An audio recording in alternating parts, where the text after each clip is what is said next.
Hi, it's time for another verb of the day. Today's verb is father.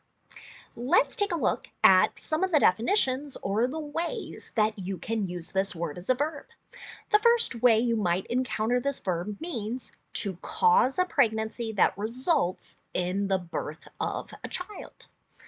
This is a pretty common way, and we'll see some examples of that a little bit later. I'll note that you can use this verb to talk about human beings causing pregnancy that results in birth, or it can be used for animals as well. A second and related way to use the verb father means to care for or look after someone as a father might. So here we're kind of talking about what sort of actions or things someone who is a father may or may not do. A third way we can use the verb father means to be the founder, the producer, or the author of someone. So sometimes we'll hear this in reference to someone that is creating something. And again, I'll have some more examples of that a little bit later. A fourth way you can use father means to place responsibility for the origin of something or the cause of something. That's a little less common. I think you'll run into the first three uses more commonly. For now, you should know that father is a regular verb. If you want to make the progressive form of this verb, all you need to do is add ing, and that forms fathering. The past tense and the participle form of this verb can be made by adding an ed. Our base verb, father, ends in a voiced R sound. This means the ed ending is just going to make a D sound, and we're not going to add an extra syllable as we say it.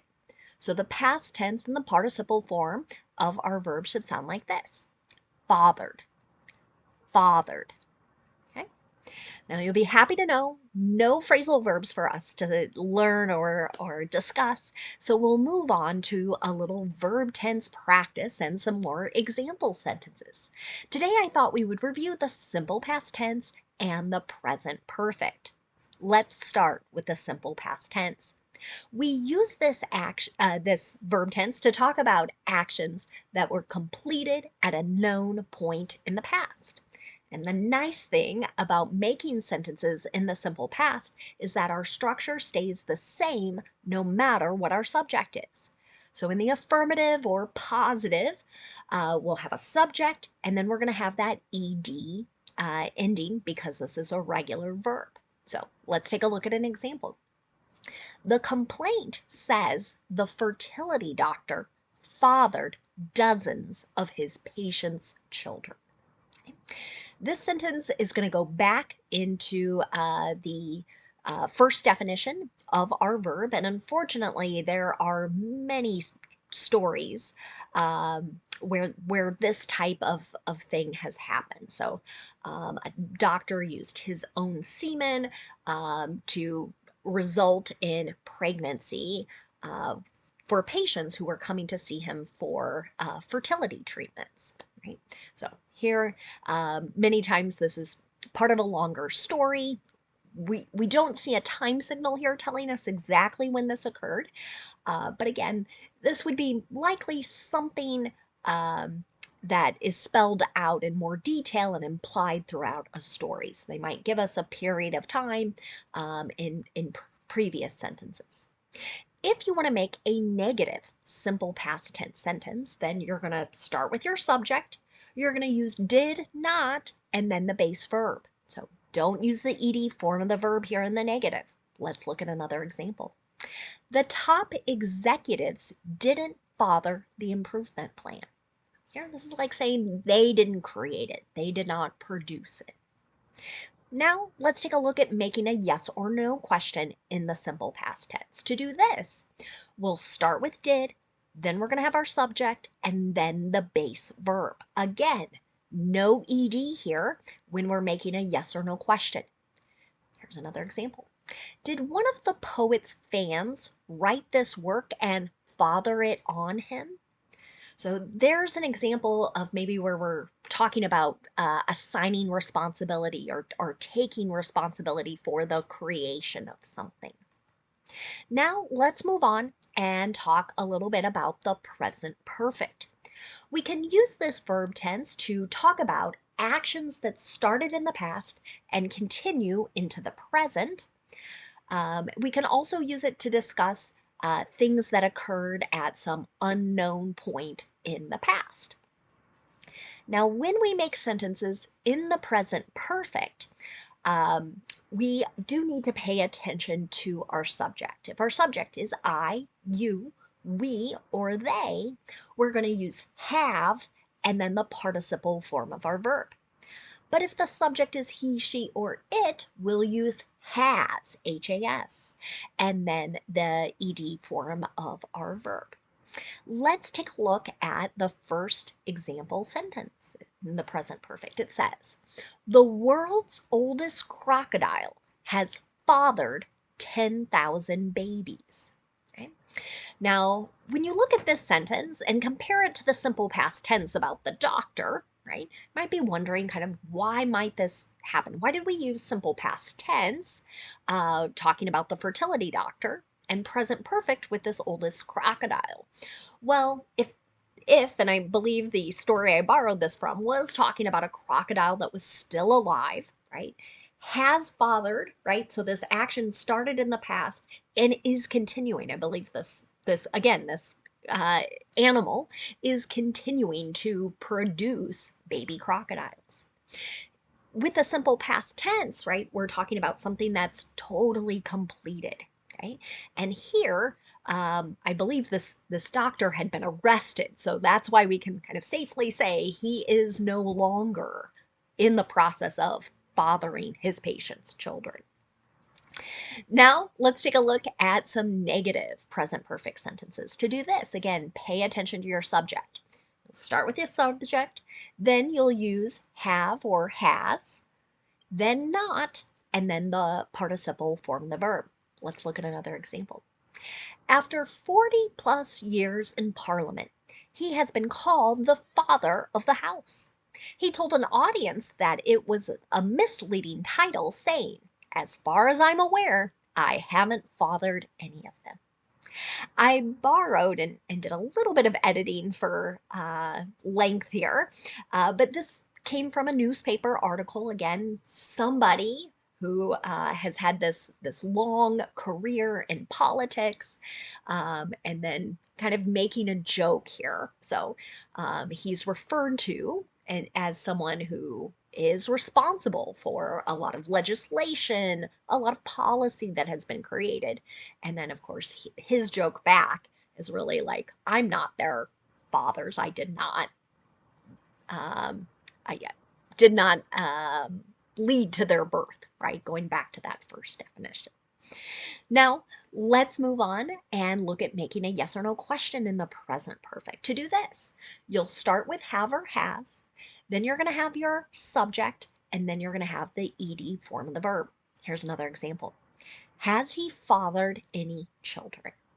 We're using the present perfect there because we're talking about kind of going back into the past and up until the moment we are speaking or communicating. So you'll see that quite often when people are using the present perfect. So at any point prior to this time. Okay. Now let's move on and talk about some words that are related to our verb father. And of course, the first word we're going to discuss is the noun father. Just like our verb, the noun can have a number of different meanings. And I'll point out the noun has the exact same spelling and the exact same pronunciation. The first way you're likely to encounter father is to describe a man who has a child or has children. So think father, dad, right? Kind of synonyms there. So an example of this noun in a sentence might be as simple as the children's father took them to practice, right? Very common fatherly activity or duty. A second way father gets used is to describe someone who is an important figure in the origin or creation of something or the early history of it. So, an example that gets used quite often here in the United States might be, what would the founding fathers think of this? So here we're talking about the fathers of the United States, the men who were in charge of creating our Declaration of Independence, eventually the Constitution, and sort of setting up our democratic government. A third way you'll hear father used is really specific to Christianity. And so it's to really talk about God, or the first person of the Holy Trinity. So let's take a look at an example of that. It says, the Lord's Prayer begins, Our Father, who art in heaven, hallowed be thy name. So here, our Father is sort of like a way of addressing God. Now, Father as a noun can also be used as a title, and it's commonly used in Catholicism to talk about priests. So, an example of that might be Father Smith led the Christmas Eve service. Sometimes people will use that word father to address a priest as well. Another related word you might encounter is fatherhood. This is just the state of being a father. So, for any fathers out there watching this particular video, maybe you can share here, what do you enjoy most about fatherhood? Right? So, that state of being a parent. Another noun you might encounter is a father figure.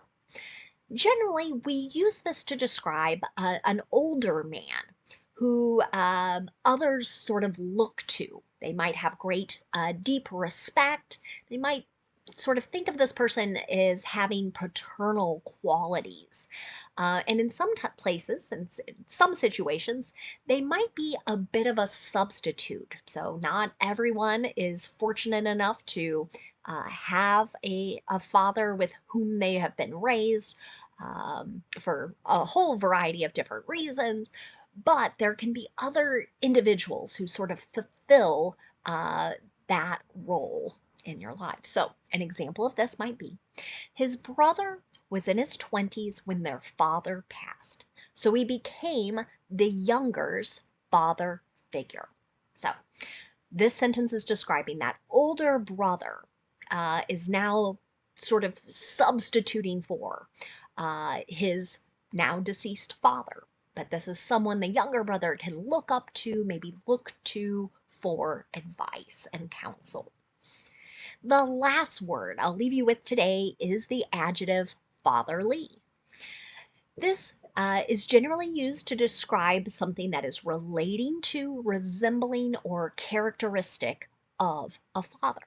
An example of this, he's been giving them fatherly advice. Right? So this is advice that seems pretty common, or would seem very likely to come from a dad.